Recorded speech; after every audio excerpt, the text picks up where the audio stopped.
The talk of the town after Captain America Civil War was how cool Black Panther and Spider-Man were, and comic book fans all over the place were rejoicing at the portrayal of Spider-Man, where we finally got a good Spider-Man. We got Spider-Man from Queens. Tom Holland's a very charming kid. It hit all the right beats correctly. So we're all excited.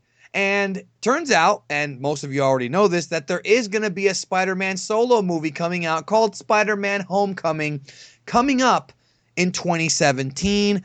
And it's going to be part of the Marvel Cinematic Universe. So no, it's not going to be part of the Amazing Spider-Man or the classic Sam Raimi Spider-Man continuity. It's going to continue after Captain America Civil War. And I want to talk about some of the surprising casting announcements and what we expect from that movie here in a couple years. Well, not a couple years. It's actually about 10 months away or so. But let's talk about it. So joining me, Mike from LaughingStock Media, the web slinger from Connecticut.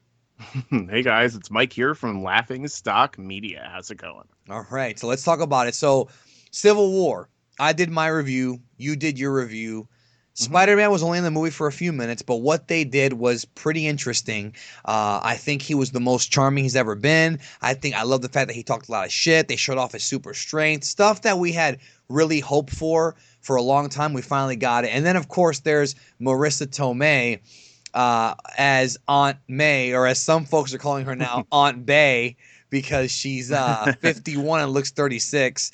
Uh, so Spider-Man Homecoming, right? We already know for a fact Marissa Tomei will be in this movie. Robert Downey Jr. is going to be reprising his role as Tony Stark Iron Man in the movie, probably just for a cameo. And then we found out that now Michael Keaton, I can't even believe this is true. I mean, when I had first heard it, I thought it was bullshit.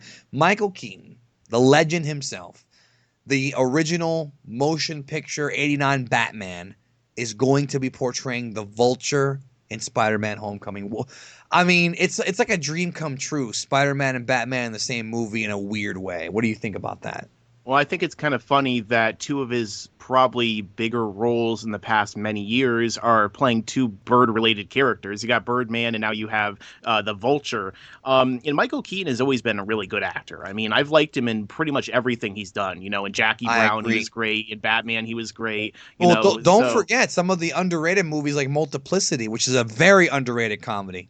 Yeah, and we can't forget about Beetlejuice either. He was really great in that movie as well. I mean, he's just really good in everything, that he does. So seeing him in Spider-Man and as a villain, now that's something that's really interesting because I wonder how Michael Keaton is going to approach the role of a real comic book villain. Because he's only really played in the comic books, to my knowledge so far, a hero. Isn't that correct? Um, I can't think. Well, okay. Technically, Beetlejuice was not really a hero. Do you Yeah. count that? Well, was that originally a comic book? Well, no. I thought you meant all films. Well, no, but I mean, he Because hasn't he's been like Beetlejuice is kind of a comic booky kind of character. You know what I mean? I mean, Comic imagine if he bookish. played. Imagine if he played the Vulture as like similar to Beetlejuice, where he's just crazy and all over the place and just attacking Spider-Man. It almost reminds me of what Arnold Schwarzenegger in the original James Cameron Spider-Man movie would have been. He's just completely batshit crazy, and he's always going after him. And batshit being ironic considering he played Batman, but Exactly. Well, the thing about Michael Keaton is that everybody praised him for Birdman a couple of years ago because Birdman is a tremendous film, very well made yes. film. But I knew this guy was a great actor. I mean, dude, like I mentioned, Multiplicity. Everybody Mhm. out there who has not seen Multiplicity, you need to go see Multiplicity. Multiplicity is such a great movie that really shows how good of an actor he is. Just real quick, the movie is him and Andy McDowell. I think her name was Andy McDowell. Angie McDowell. I think that's her name. She's Yeah. in every '90s movie ever.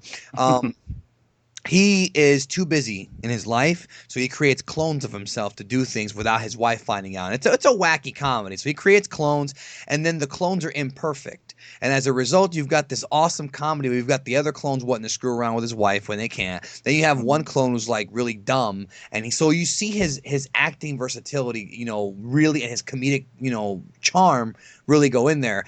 I kind of wish that he would be around for longer than this, than just being Vulture, but here's the big thing that I want to clear up, okay? people have been asking about the Sinister Six. Now, we know that the original plan for Amazing Spider-Man 3, before Sony had negotiated with Marvel to bring Spider-Man over to the MCU, was that we were going to see Spider-Man versus the Sinister Six. They already had the Rhino at the end of the first or the second one, and we had already heard that. We saw the Doc Ock suit. There were teases, the Vulture. They were already teasing us that they were going to do a Sinister Six movie, and now that's not going to happen. However, how do you feel? Do you think they're going to go with the Sinister Six and Spider-Man Homecoming? Or do you go with a more personal, singular story and having it just be the Vulture, who, by the way, was the villain in Amazing Spider-Man issue number 2? Amazing Spider-Man's first real, quote, supervillain was the Chameleon. In Amazing Spider-Man issue number 1, way back in the 60s. Vulture was number 2. I mean, how do you feel about that? And also, Mike, how do you feel about them using such a classic character from such a long time ago and not one of the more modern villains of the Spider-Man lore? Well, it's interesting to wonder if, it's Michael Keaton, so I guess they will be able to carry the film, but it is interesting to wonder if Vulture is really a film or a villain to center a whole film around. First off, I don't want to see a Sinister Six movie. I just hope they drop everything from the previous universe, because Amazing Spider-Man 2 was horrible. It's one of the worst superhero movies I've ever seen. Really? That's a very polarizing movie. I don't hate it as much as you do, but I can see its flaws. The entire time I watched that movie, I was just like, this is so fucking bad. Like, I just couldn't believe how bad, especially Electro. Like, he was basically that was the worst part of the movie. I agree with you. And he fell into a freaking vat of electric eels and got magical powers that made him into a dollar store Dr. Manhattan, I guess. But honestly, Vulture is kind of important, and if you're doing like an actual origin again of Spider-Man, or you're doing a younger Spider-Man, for what I remember is that Vulture is the reason why Spider-Man first got his job at the Daily Bugle to begin with. And they could do that here. Yeah, because Spider-Man had to take pictures of the Vulture. Jonah Jameson was saying, okay, I'll offer anyone money who will get a picture of this Vulture character. And so Peter Parker took pictures of him, I think, when he was fighting him, and brought him in and actually got his job there in the first place. So that could be like the little origin story of how they're going to bring him in. And they were talking about how, I think they said that J. Jonah Jameson is going to be in the next Spider-Man movie.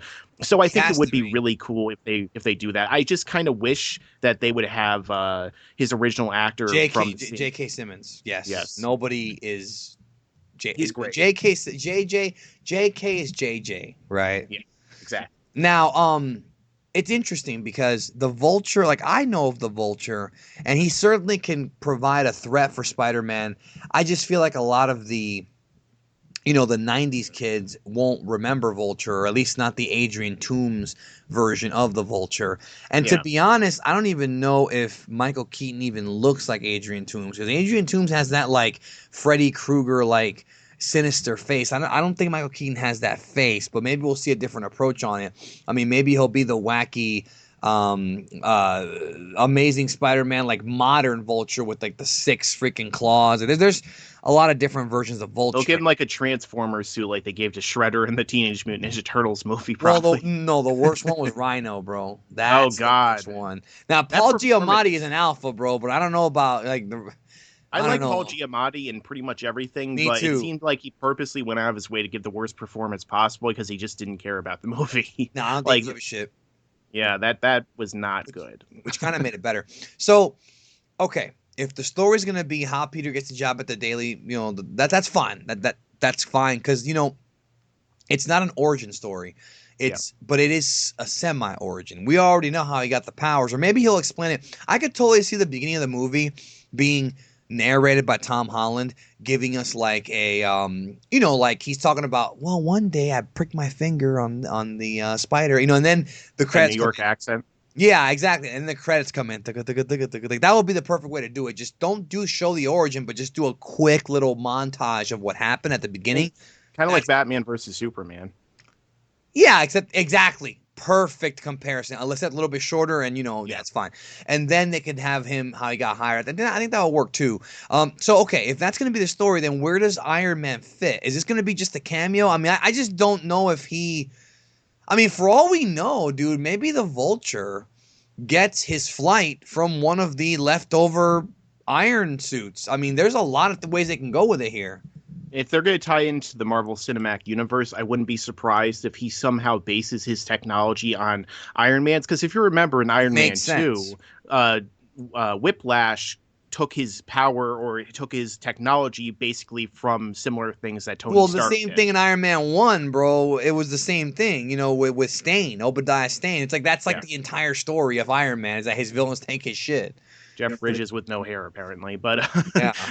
I mean, yeah, I think that they'll probably tie it in that way. I don't think that Tony Stark is going to have a big role. I think that it's just going to be him hanging out with Tony Stark to establish more of the cinematic universe. I mean, maybe they'll just show when he'll be on a date with Aunt May. It's like, oh, I'm going to take your aunt out. They'll have that kind of scene.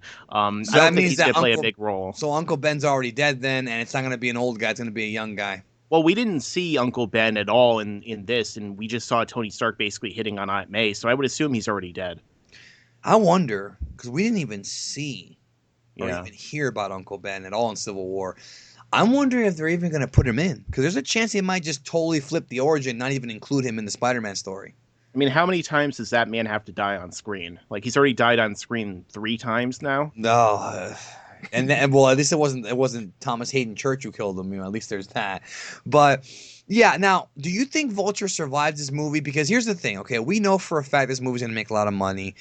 We know Spider-Man's a big deal. He's in the MCU now. Tom Holland's not gonna just do 2 movies. He's signed on for multiple movies. They're probably gonna do multiple MCU Spider-Man films. I could see Vulture surviving the film and coming back with the Sinister Six. I mean, I will say one thing that is kind of exhausting is when you watch these Marvel movies, I think the villains die at the end of it, and that's all we Yeah, see of them. exactly. And that's why I like the fact that Zemo survived, and I like the fact that Loki survived, and they do Yeah. do that. But we're probably not gonna see Ultron again, probably. So I mean, who knows? Like I think he should survive. I really do. I don't know. We'll I see. I agree with what you're saying though, because I was going to say the same thing. That's one of the things that always annoyed me about the older comic book movies. They would always kill the villain at the end, whereas in the cartoons and the comics, the villains always survive and they come back. I mean, unless it's a really big bad situation where the hero has to kill them, they almost always come back. So Everybody's come back but Uncle Ben. Even Gwen Stacy came back, bro.